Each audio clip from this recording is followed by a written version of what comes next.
các bạn khôi mới ấy nha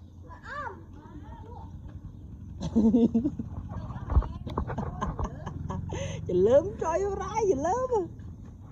ý ảnh đi tiền rồi vậy thay chắc môi tầm cao vô mong ai muốn chỉ lớn chẳng đây này các bác ơi đợt co nha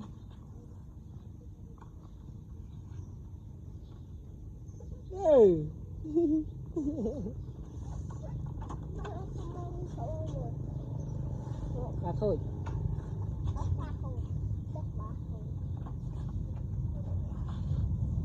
mời cái thơ ấy tiết cho mời cái thơ ấy to tiết đó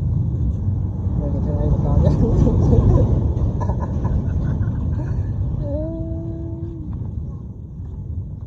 đó có nha wow khôi mình tên luôn